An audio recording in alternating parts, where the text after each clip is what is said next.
There we go. Fantastic. So,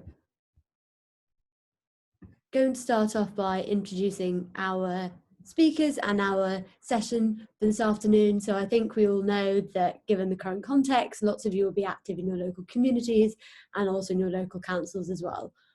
We know that as a consequence of austerity, local government and local authorities have been already hammered by the consequences of years of Conservative government, and now they're being asked to bear the brunt of the crisis. Is everyone in the wrong room?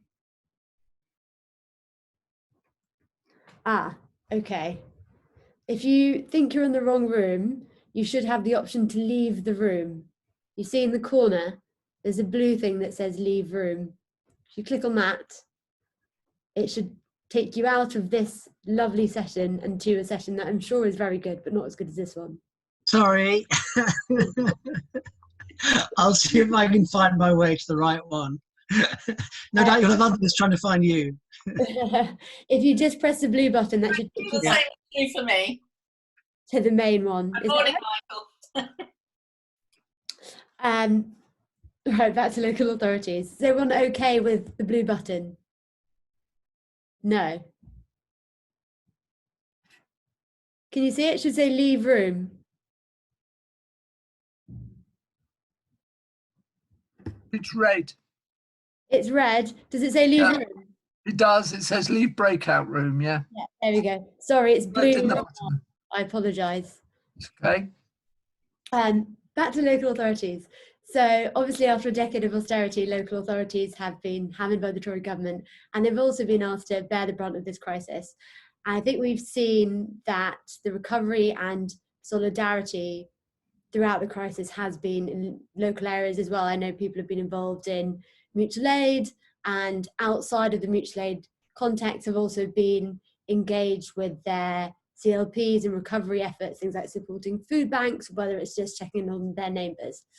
And then we come to health and social care.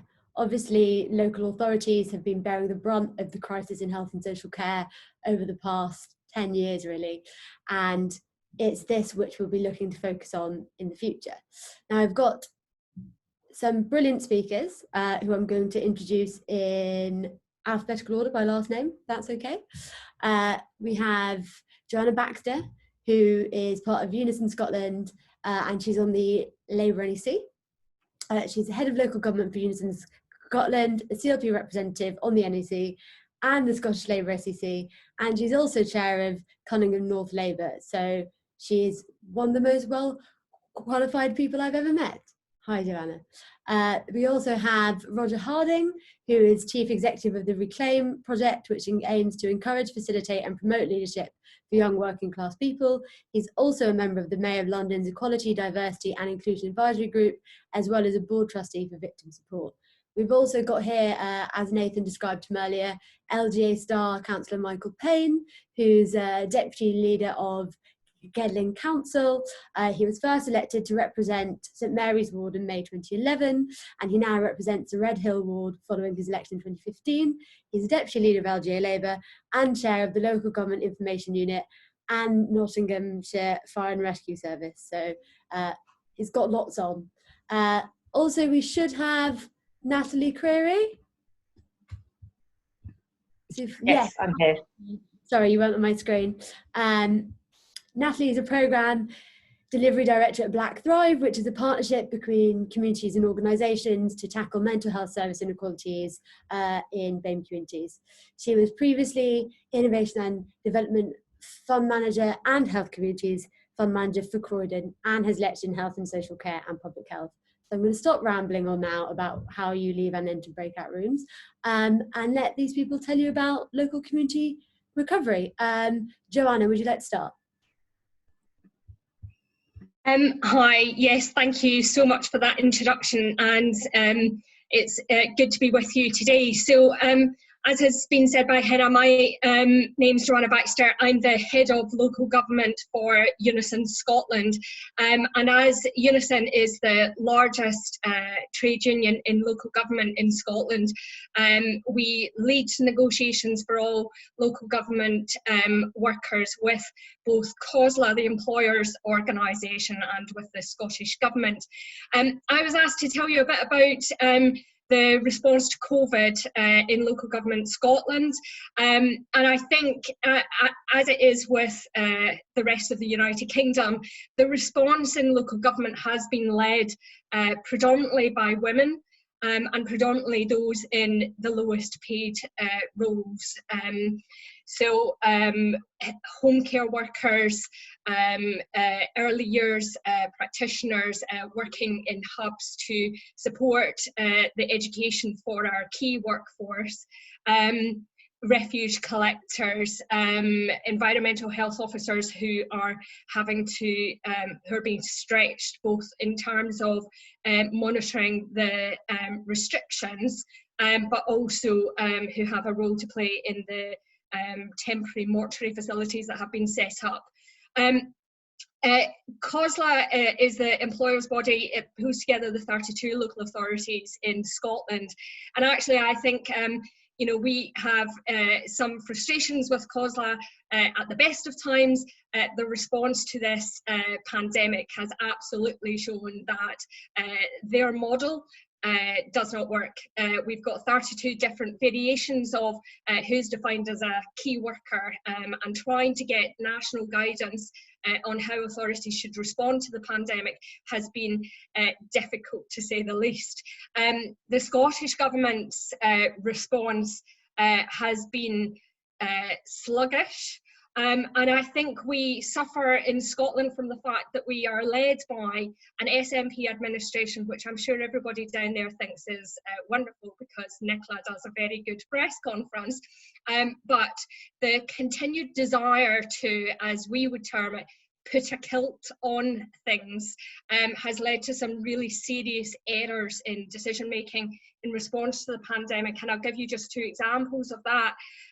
Firstly, the Chief Nursing Officer's advice on the use of personal protective equipment for local authority workers. The Chief Nursing Officer here changed the United Kingdom advice on that to make it Scottish, which actually put our members at greater risk than their counterparts south of the border. The trade unions had to fight with the Scottish Government to have that amended and for the UK guidance to stand, which provided PPE for our members in all situations in which they thought they would require it based on the tasks they were being asked to do. It's a fight we should not have had to have. But then also, the Westminster Government announced additional monies for local authorities in England and Wales. There was £55 million of Barnett consequentials arising from that announcement that was coming north of the border. And again, the trade unions had to fight with the Scottish Government to ensure that that money actually got to local authorities who desperately needed it.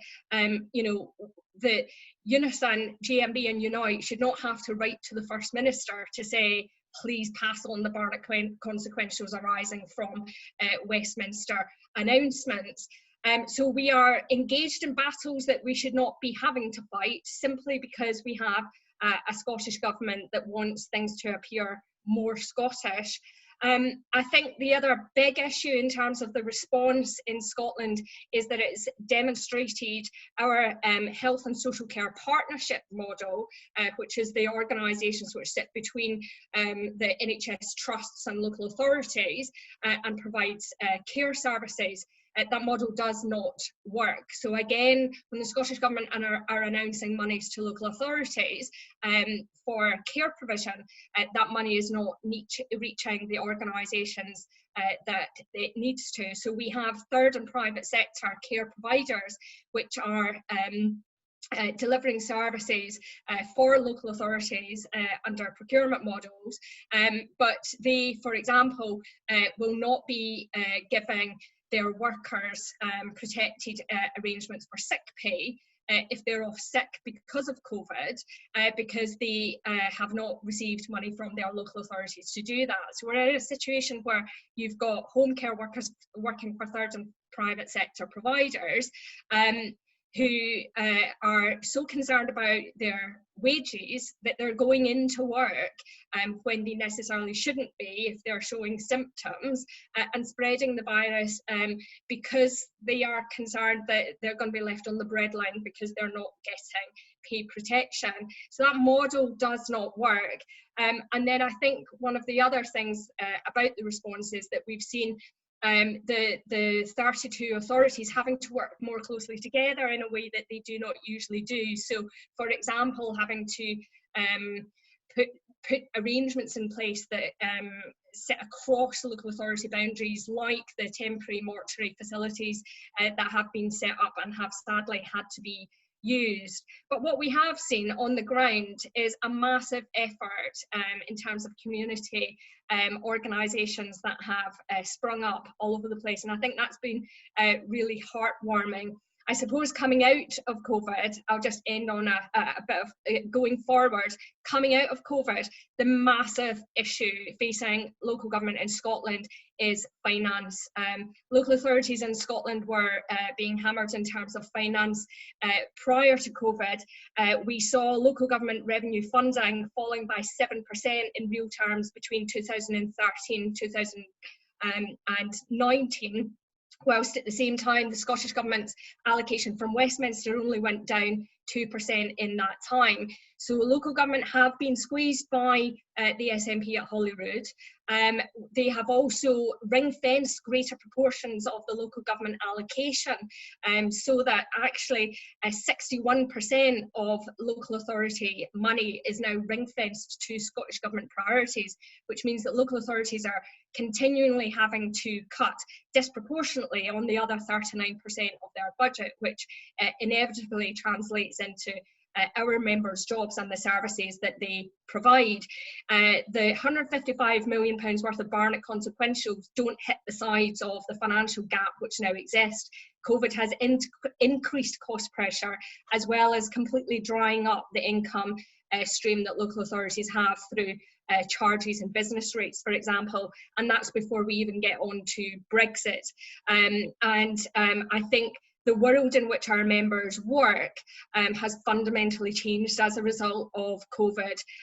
We will press for greater flexibility. It's been proven that now that a number of our members can work from home in a way that they were prevented from doing so previously. But I think also we need to ensure that those who are working in vital roles that have kept our country running during this time do get the financial recognition in their salary going forward. But that is going to take increased investment, and that is desperately needed north of the border right now.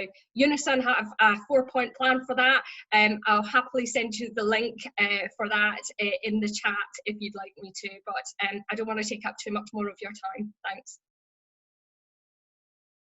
Not at all. Thank you so much, Johanna. I think that was brilliant and really interesting, I thought, on the fact that the SNP, I know we had some discussions earlier on about people's perceptions of the SNP, and the fact that local government's been squeezed in Scotland as well as in England and other parts of the country is something that isn't told enough as a story. I would like to move on and invite Roger Harding to speak. Hi there. Thanks, Hannah. Hi everyone, thanks so much for having me along to this. As Hannah said at the start, I work for Reclaim. We're a charity based in Manchester, although we work in other places across Greater Manchester and well beyond as well. And our work is basically to help tackle class prejudice and discrimination, particularly through supporting young people. So we support young people from about the age of 11 or 12 up to about 25 with leadership development programs. We also help support them to run campaigns for change, particularly on issues that disproportionately affect young working class people. And we also set up programs to bring their voices, strengths and talents closer to decision makers to help them work through particular sort of issues and problems, which is one of the sort of recurring points that I wanted to come back to and what I wanted to say, which is that I would imagine that one of the reasons that, for those of you who actively picked to come into this session, want to be in this one, that one of your interests is around localism and devolution, like it is for me. I always worry in some of these debates in political and policy making circles that they can end up being quite abstract and get a tiny bit distant from what, at least for me, that I think is the most important thing, which is thinking about a radical shift in power in terms of getting power to the people who are regularly, or too often at the moment, marginalised and have their voice missing in a whole series of different decision-making processes. And because when we miss the voice of people who are marginalised, in the case of Reclaim's work, young working class people, we see that turns up not just in bad policy, but it's I think one of the contributing factors to why we're ending up in a country that is divided and with a lot of people really quite angry, and increasingly right now angry, that they don't feel that they have enough of a say over how things are run. So I'll come back to that in a second, but I guess it's probably, given the topic, most useful for me to kick off by just sort of noting some of the ways in which we're seeing the impact of the COVID-19 crisis through the young people that we support.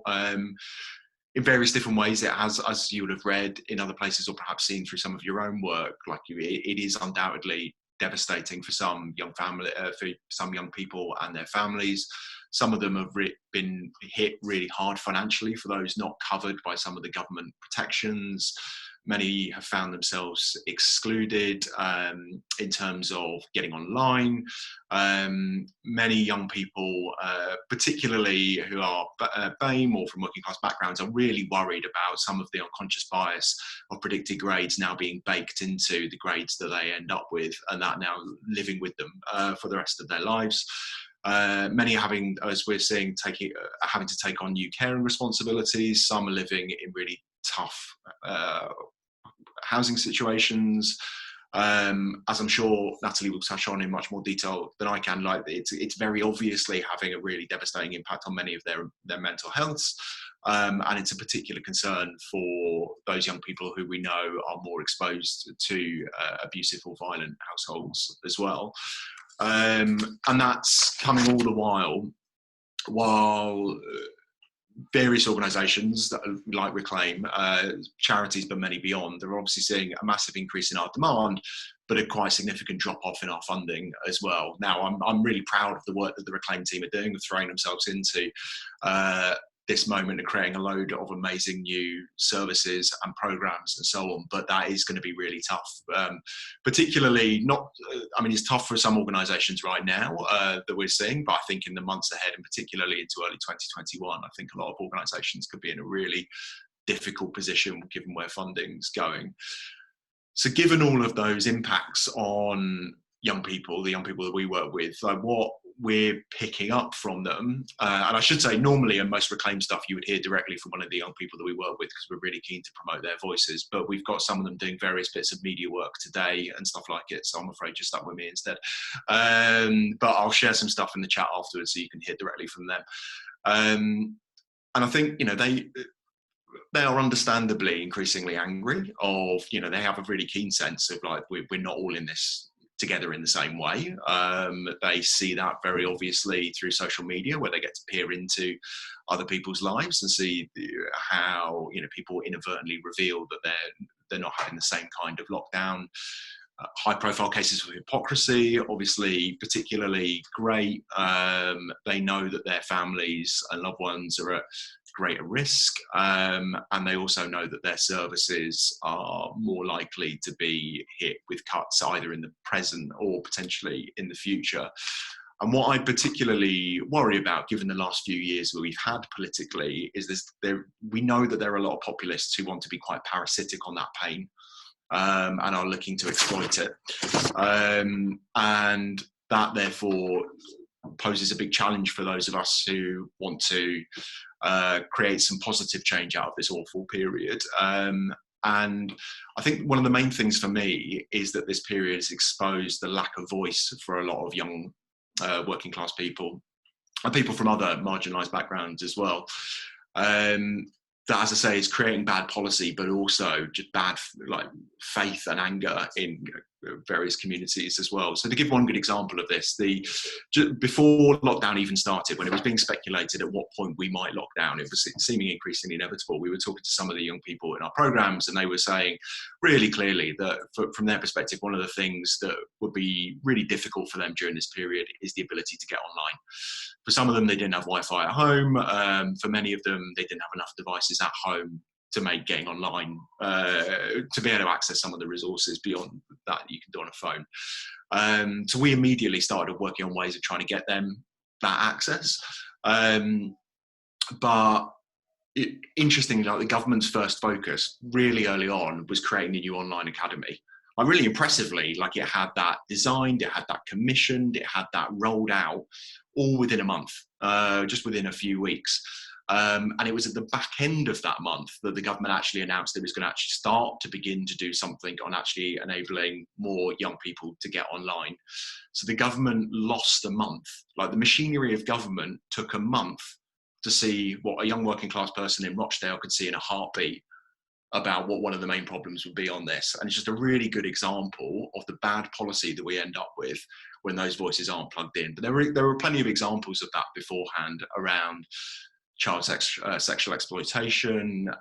We've done some work more recently in Manchester on knife crime, showing that, again, the machinery of public services and government could be quite slow to pick up what a young working class person, the young working class people we were working with in Moss Side, again, could pick up in a heartbeat about what was going on in this and some of the responses that were needed. And the reason I make this point around sort of how we do localism is that there is an almost endless list of policy responses we need coming out of this. And it's great to see some of those ideas already circulating, and no doubt circulating in some of the other sessions going on right now around unemployment, around education, social care, and so on, and well beyond as well. But I think like one of the main responses we also need is just the way we go about doing this work, both nationally and locally. And we therefore need to make sure that we have the voices of people typically marginalised baked into those discussions. As I say, I'll share some examples of how we go about doing that in our work on various campaigns. And we've, as I say, been doing work on various areas like knife crime, of bringing young people together with decision makers to sort of, in effect, to use some jargon, like go on a co-discovery process, but like help people bridge the empathy gap to understand how you get to a better response. But I think that's an important consideration for local government in this moment, around thinking about, with they're sadly too small funds, like where they're directing those funds to, which organisations, and are those organisations that are baking in those voices, and who do they have around the table when they're deciding on priorities. And I think that's an important consideration for all political parties, not least the Labour Party as well, of thinking about its own decision making. You know, we know that the memberships of most political parties do tend to be predominantly middle class, do tend to be slightly more southern, tend to be older than the population, tend to be whiter than the population. And you know, it is great to see in the Labour Party that for the first time in, I'm not even sure when, that there's a leader and a deputy leader, both from working class backgrounds themselves. That is fantastic. But we shouldn't assume that that's a cure-all for getting more of those voices within various party political conversations. And in terms of the past leadership, there's an interesting moment where Jeremy Corbyn, in effect, sort of encouraged the BBC to do better on class monitoring within its structures, and to do better in media diversification on that. Now, to its credit, the BBC was already actually measuring class diversity. Now, you can criticise whether its programmes were making enough progress fast enough, but they were already going through a process of measuring how many working class voices they had around their tables internally. And it's interesting that the Labour Party doesn't do that itself. I think it slightly assumes that it's got that baked into various structures, when I don't think necessarily that it always does. And some of the analysis that I see around the issues that the young people we work with, where they how they talk about them, is often very different to policy conversations, where I think a lot of the policy starts from an analysis of pounds and pence of this is what their incomes are doing, this is what their employment prospects are, and therefore they need the following changes on universal credit or housing or whatever it may be. And that is really important, and I don't want to look past that, but it does mean that some subtler stuff is ignored. So in the towns that we've been working in, one of the biggest issues that is going to be an even bigger issue after this is the state of their high streets and what that says about their town, what that says about just frankly their sense of pride in their place and how their prospects feel, regardless or not of whether they ever expect to work on that high street. And that was just an issue that was too often missing because it didn't show up in a kind of pounds and pence analysis of what was going on in someone's life, but someone's voice would have shown that up pretty quickly. So I think, so two messages from it is baking in that voice. And then I think what we're also sadly going to see, I've done some wider thinking on this that I can share in the chat as well, coming out of this, is we know after, during economic crises that populists and others try and sow seeds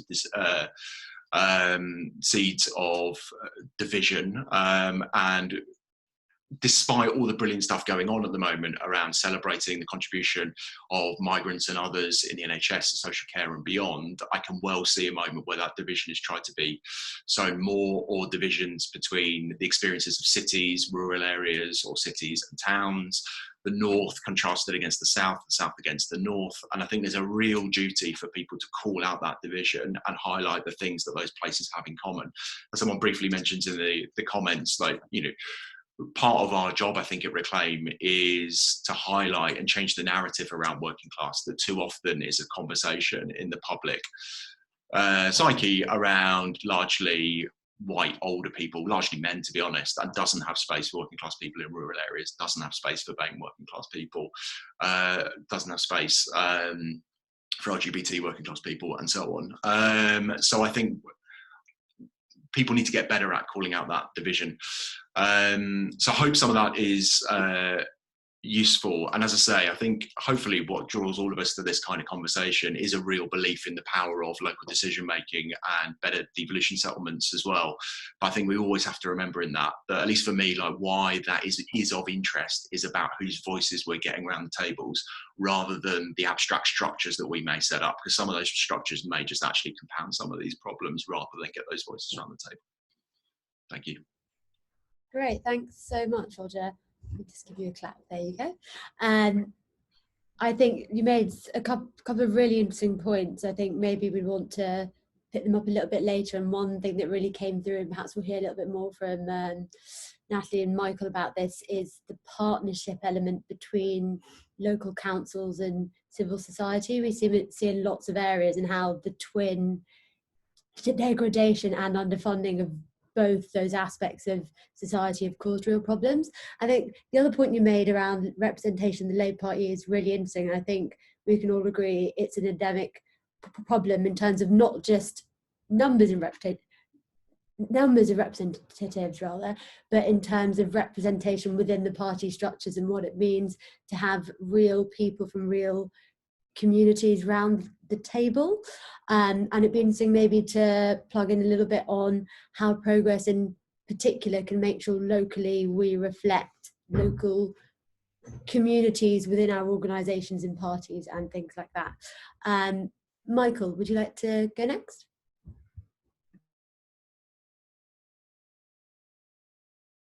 Yeah, thanks, Hannah, and thanks for inviting me today.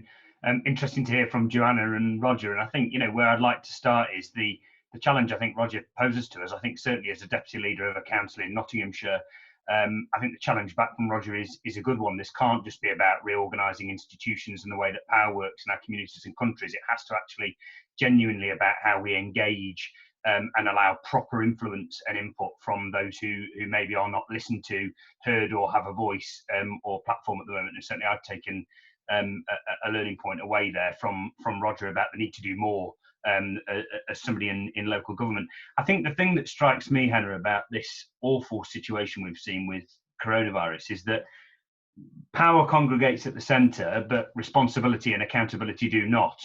And I think Johanna talked about this. We've seen the government wanting to take all the credit around big announcements that we've seen day by day in the press briefings, but then devolving responsibility, accountability and blame down to local councils, down to the trades unions, as we saw with the argument that tried to be orchestrated around the return to schools. And I think it's something we've seen over a period of decades, shifting power into the centre and eradicating the influence and control of not just local authorities at a local level, but as you talked about, Henna, those in civil society as well, those in the workplace. And I think the thing that strikes me as Labour Party members is, there are some key values that brought us all into the Labour Party: a sense of community, a sense of solidarity, a sense of social justice, a sense of bringing power back closer to the people that it affects, as Roger so powerfully talked about. And it's those values that have got us through responding to this coronavirus. So, the argument we're going to need to fight in what I like to call the reset phase rather than the recovery phase is arguing for those very values that brought all us into the Labour Party. It's ordinary people doing extraordinary things that have got us through this situation with coronavirus. The people, in my view, in this country have responded far better than the politicians. And I think the huge downside of the system that we've seen in terms of certainly the way England is governed, and clearly Johanna's talked about issues in Scotland as well, is a small group of powerful people in Whitehall and Westminster taking decisions in isolation based on often information that is secretive and not shared with people, and then doing things to the country or to communities. And it's a challenge for us in local government as well, because actually how do we work with our communities and reach out? We can't just see a devolution of power down to local councils. We need to see a devolution of power beyond local councils, beyond assemblies and beyond the Scottish and Welsh Parliament down to communities as well. I guess the big challenges for us, and Johanna talked about some of this earlier, are finance. If I give you an example, in Gedling we have a net budget of about £11.8 million. The financial hit from coronavirus has been somewhere near £3.5 million already. So you're talking around about a quarter, if not more, of the net budget. And we've seen the tricks played by the Tories about saying at the start, as ministers, cabinet ministers, spend what it takes, do what you can to help us with responding to the virus, and now shifting to a rhetoric that says you have to share in the burden. And of course, we all know what that means. A signalling of potentially another lost decade of failed Tory austerity that we've seen for the last 10 years as well. I think Roger makes a powerful point about the challenge to our high streets. We absolutely have to guard against, in the Labour movement, Labour as opposition, working with our colleagues in trade unions and in the local authorities, against a return to business as usual that we saw pre the coronavirus. I think this virus has posed serious challenges to all about what really matters in society. Questions about pressing harder on sustainable transport, questions, as Roger said, about pressing harder about engaging communities that haven't previously been engaged. And I think in a really powerful way, Henna, the question I've posed to myself is, why has it taken a virus for people to stand on the front of their doorsteps and speak to neighbours every week that they haven't spoken to for the last 5 or 10 years? And I think what this virus has brought out, as well as obviously the horrific things we've seen in terms of deaths in care homes, the challenges to key workers, etc., is a resurgence of the idea of society that Thatcher tried to scotch from our fabric, our national fabric, 20, 30 years ago. So I think there is a big challenge for local authorities about high streets. I think Johanna's right to say that this wanting to make announcements and central diktat that we've seen from the Scottish government as well as the national government has really, shown abject failings in the way that our state is governed. Local councils like my own having to step in and supplement food boxes or entirely replace food boxes because the food boxes that the government was sending out were either out of date or were containing products that frankly you couldn't make a decent meal out of. Schools having to provide meals for families because the school voucher system collapsed 2 weeks after the announcement by the government, and the Treasury playing its usual games of dishing out money to support businesses, but not fundamentally understanding the local economies and local communities and high streets that it was trying to support. And I think, the question back to us and the challenge back to us as a Labour Party, and I think Cllr's doing an outstanding job of this, is how do we start to rebuild that narrative and fight for the principles that the Labour Party was founded on, which is bringing power back closer to people. But I think Roger's challenge, is I'm certainly going to give some thought to this. This can't just be a debate about politics and institutions and where power lies. This also has to be about who holds power, who are the voices who we're listening to, who's shaping the policy and decision making in terms of those decisions that we make. So you know, I think it's a clarion call to us really to reassert ourselves as Labour politicians, to argue for those values that brought us into the Labour movement, and to passionately show the fantastic work that's been going on around the country. I guess what we've seen, I'll finish on this, Henry, in terms of local councils, is that shift from being stewards of town halls to being leaders of place, genuinely working with people in civic society, in charities, in faith institutions, in businesses to try and improve your local area. The major food distribution sort of super food bank that we've got in our borough, you know, facilitated by the council, would not have happened without our faith leaders, without our civic leaders, without some of our youth organisations engaging. The council couldn't have done it on its own. And I think the final point I just posed, Hannah, which is a huge challenge to us, is how on earth have we, and we have to, you know, take some culpability in this. The Labour Party is the lead opposition party because it's our failure over the last 10 years that's allowed the Tories to hold on to power nationally. How have we allowed a situation where overnight we can provide funding for homelessness in a coronavirus crisis, but we've had a decade of seeing people sleeping on streets in our cities? How have we allowed a situation where social isolation has skyrocketed over a decade, but all of a sudden now we're caring for our neighbours? And I think that's a challenge back to us as much as it is a challenge back to the Tories, that we've allowed this situation to happen and by our own electoral impotence in the last decade. So there are a few of my thoughts, and I hope they pose some questions. And certainly I've learned quite a lot already from what Johanna and Roger have said, and I'll be taking some points away about how we organise ourselves at a local level in Nottinghamshire. Great, thank you so much, Michael. Yeah, I think once again, sort of the theme of local government finance and the challenges that local government faces consistently came through.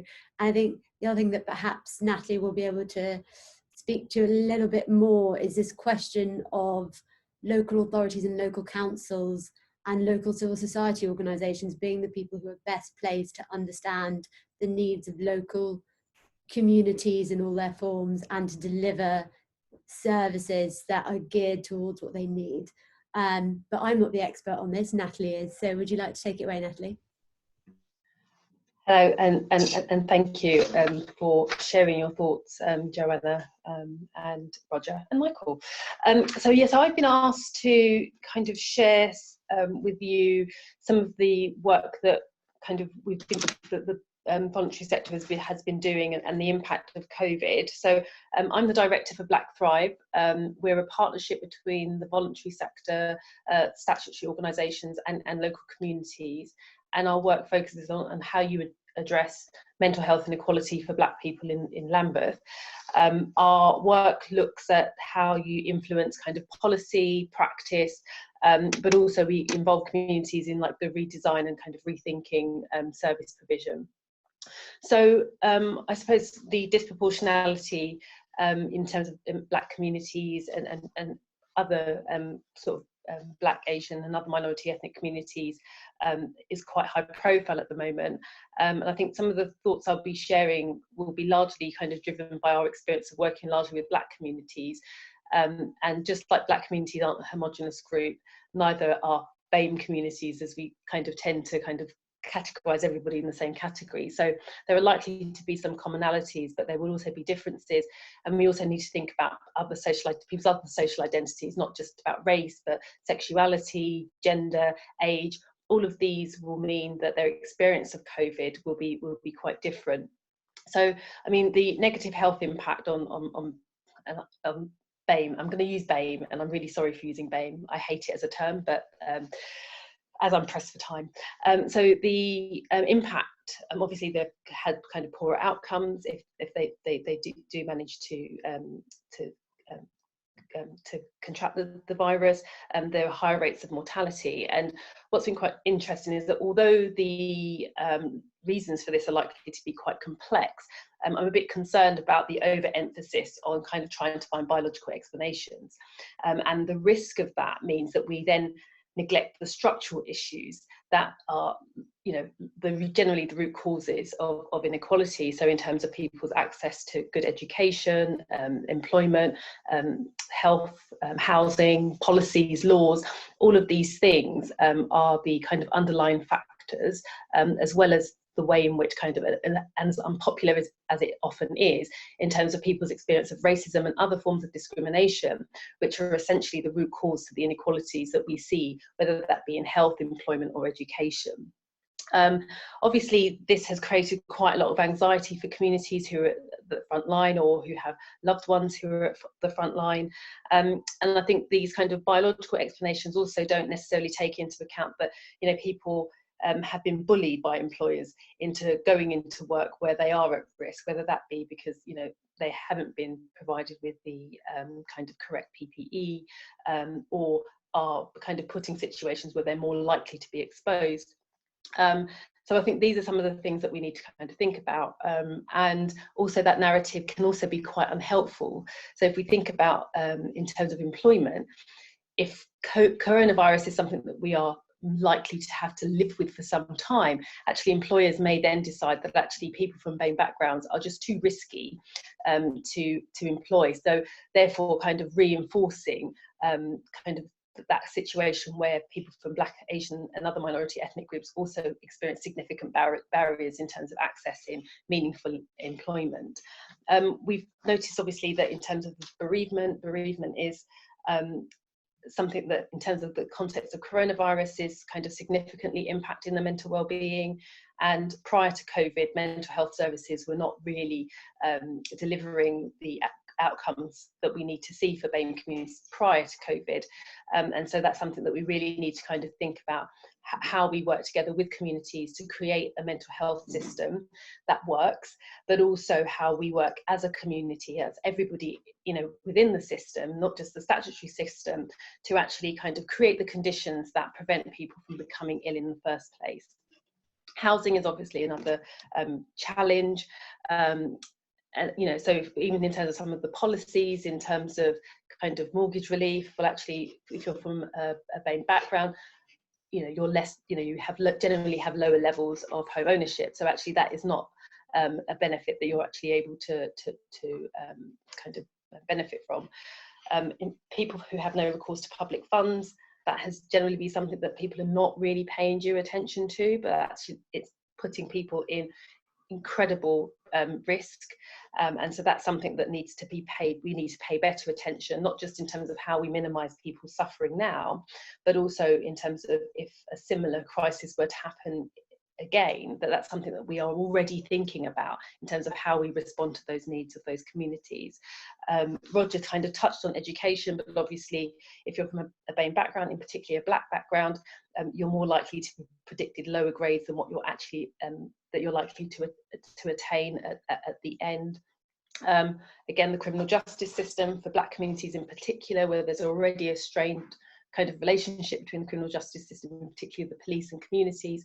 We've seen that some of the actions of some of the officers has actually kind of created fear in communities where, you know, they feel too uncomfortable to even go out to get their daily exercise or to access essentials. So again, if we're thinking about communities who experience, you know, largely multiple long-term conditions, actually physical exercise is actually a really important part of kind of, you know, staying well. I think from a VCS perspective, I think what we've seen, and I think this has been echoed already, is actually it's the grassroots organisations that have really been the ones that have kind of collaborated, come together to actually meet the needs of communities. And what we see is that there are lots of people now moving into this space, and that's largely because, you know, as much as we would like to think that it's actually through a moral duty, but actually people are moving into this space because there's some financial gain. And so one of the things that also means is that for Black-led and other BAME-led organisations kind of get squeezed out.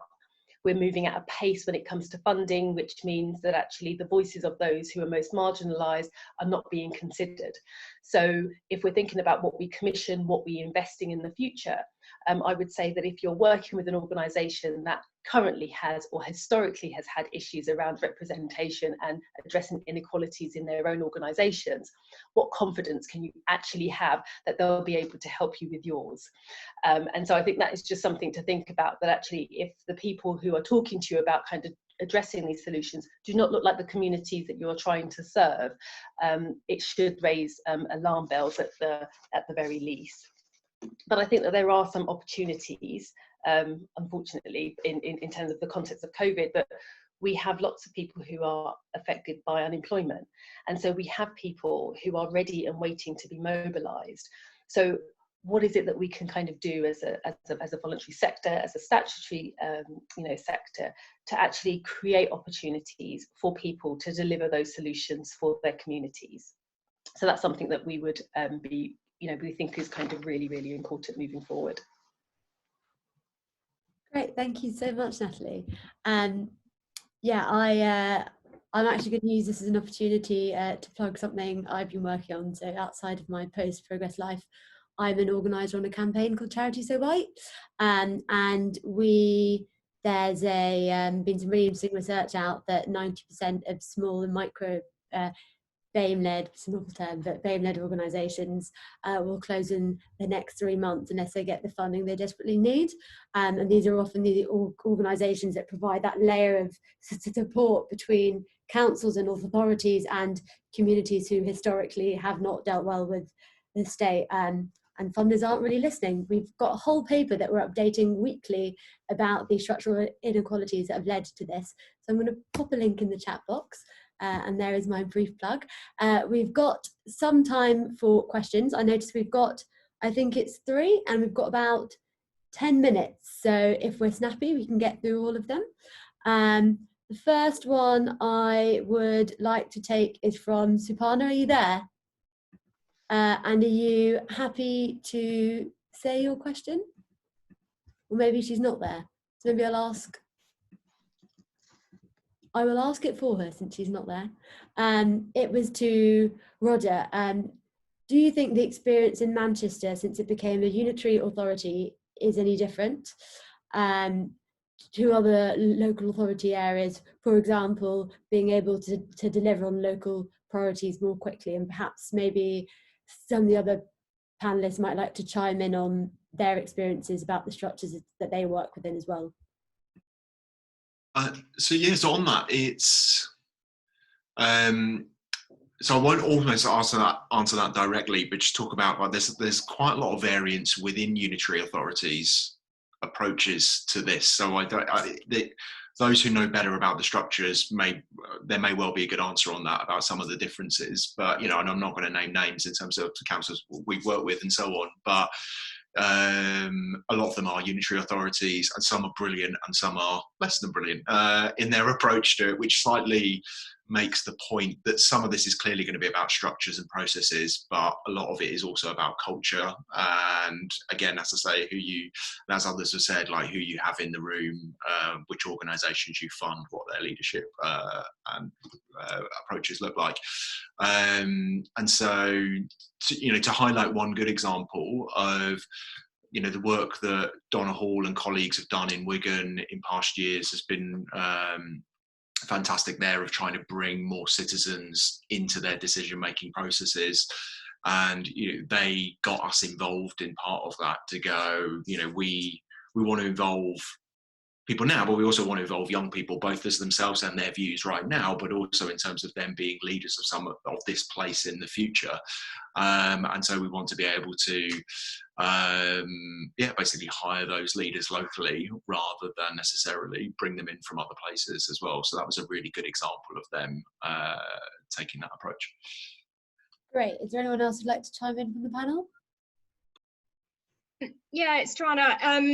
I think there is a debate to be had about the structures and the methods of delivery in terms of the services local authorities provide.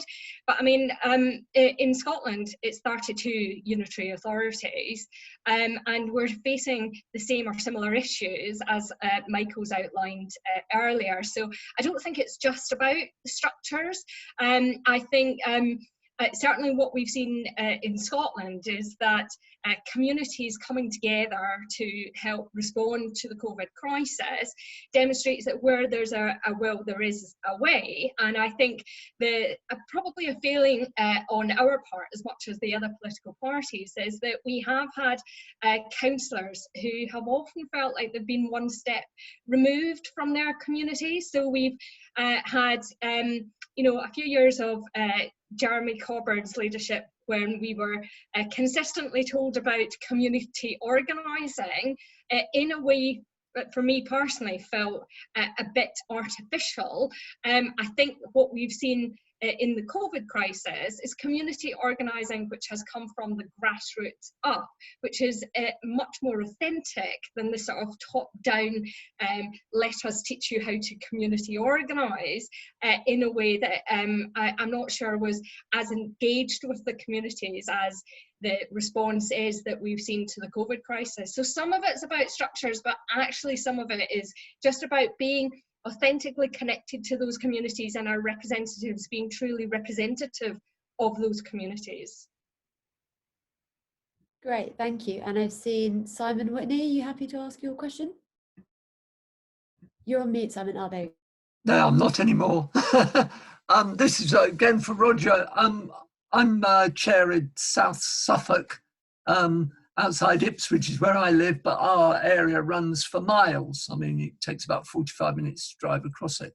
And all the points you're making about young people and organising and hearing the work of the working class or poor working class young people is a massive challenge in a rural area. And obviously Johanna would know that in Scotland it would be even more so. And I wondered if, with the work that you've done, I know you're Manchester based, whether you've managed to work outside in any rural areas or got any idea of communicating young people or bringing communities together when they're so diverse. The young people, yeah, communication is a problem. We still have, you know, even if they've got the IT, they might not have an reliable IT link that keeps working. So that's really my problem. It's all the time, there's little pockets in little villages. You can have 4 or 5 people who could get together, it's great. But often they're very isolated and there isn't even any public transport. Mm-hmm.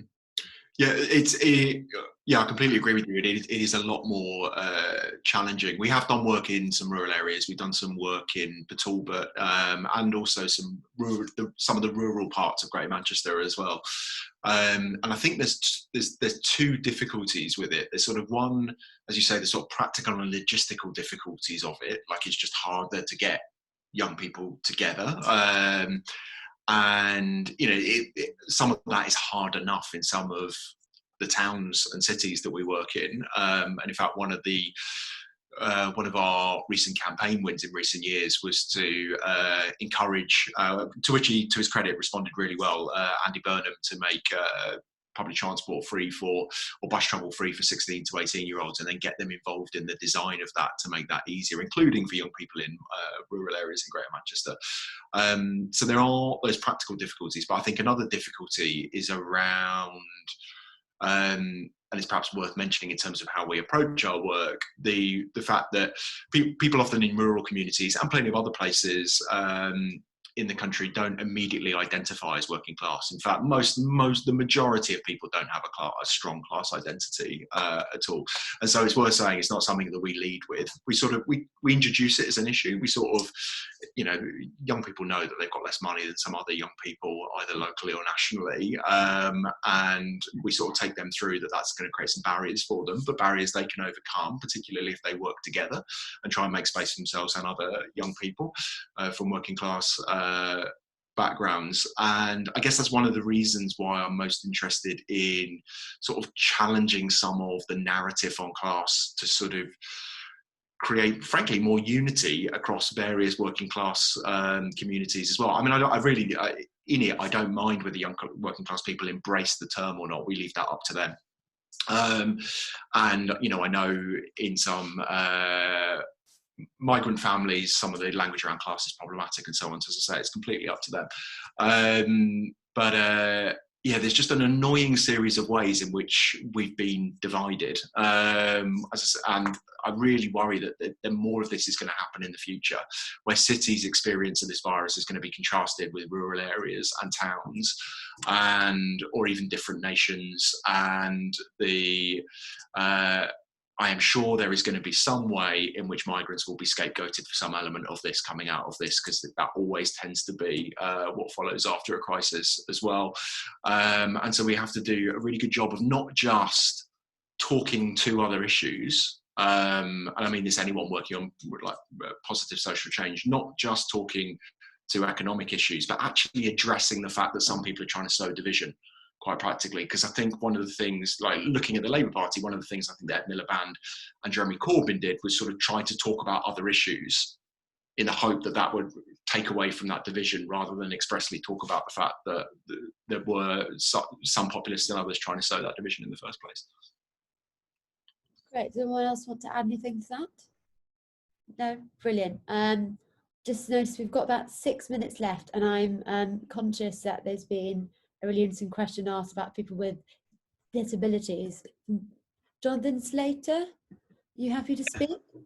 Oh yeah, hi, thanks. Yeah, it was just a question really for panel members, and about how we kind of engaged sort of local residents with those with disabilities, because I'm very kind of conscious that that those with disabilities will obviously will have concerns. I mean, typically that in Lewisham, I've been getting them engaged with our transport strategy and trying to encouraging more like wider paths and to encourage walking and cycling. But again, I think with that, and obviously with the suspension of the Care Act and other things, it's how we kind of engage them in the new normal in terms of delivery of services, to make sure that not only is their voices heard, but they get to sort of co-produce and shape some of the services that will probably change as a result of coming out of the lockdown.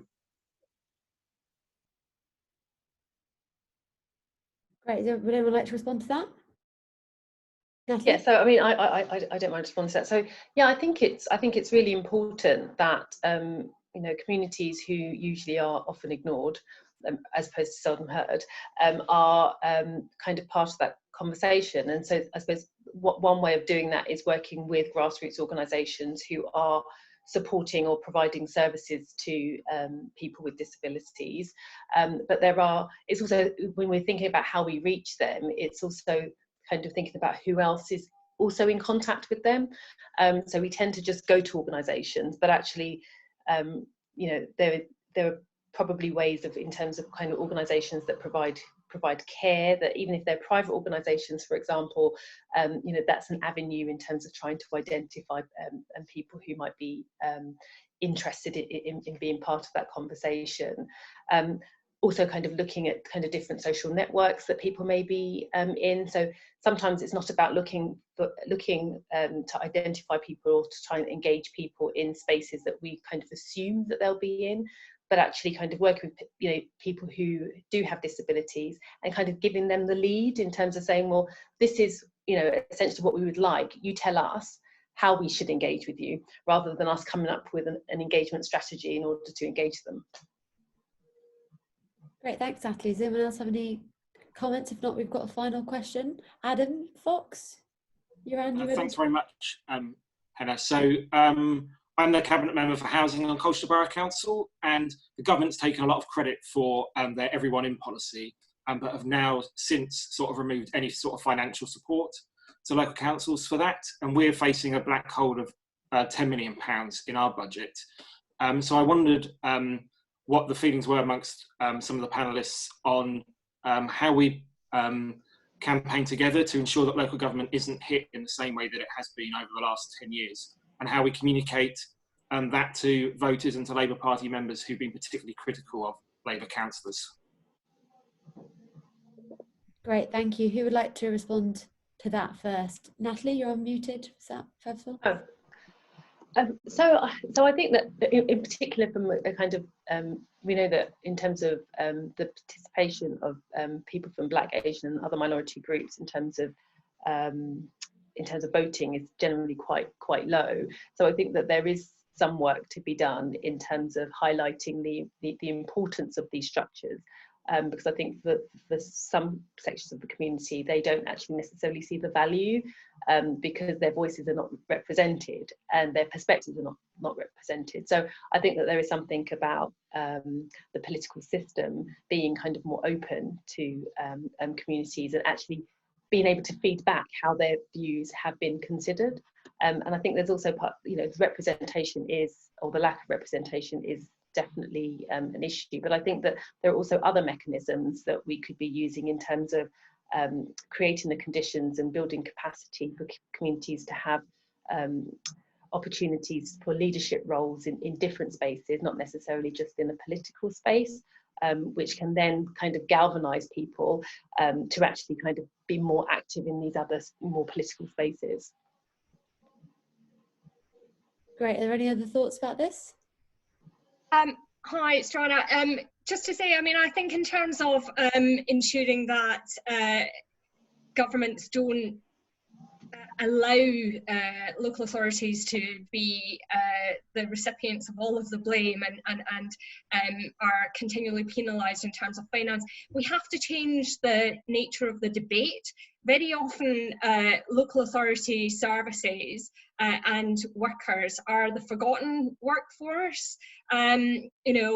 Teachers and nurses and police officers, the uniform services, are all easily identifiable as being at the forefront of delivery of services. What's less visible are the people who collect your bins on an every week basis, the people who are looking after our elderly, either in residential care or in their own homes. And I think if there's one thing that we can take from this crisis is that I think people are now starting to realise the importance of those services. And I think we need to, coming out of this into the reset phase, as Michael said earlier, is try to ensure that they get the recognition that they deserve. And that's only going to happen if we engage communities and the representatives of that workforce in those conversations and representations to both Westminster and Holyrood governments. There's going to have to be a change in the recognition of the importance of those services through the funding models that they have. Those are not the same on either side of the border, but there's going to have to be a change in the nature of the conversation, and I think we need to engage the communities and trade unions in that. Great, thank you so much, Johanna. I think we're about to be called back to the main room, so we can all have a brief break before we carry on, but can I say thank you to all of you, and again do a little online clap. It's a shame how many people left, because I think this is probably the best breakout session, and I think we've had a really productive conversation that's taken on a lot of angles in a way that I don't think would be possible in Progress Conference in real life, just to be joined by so many people from around the country with so many perspectives. So thank you all so much, and see you in a sec. You don't need to press anything apparently.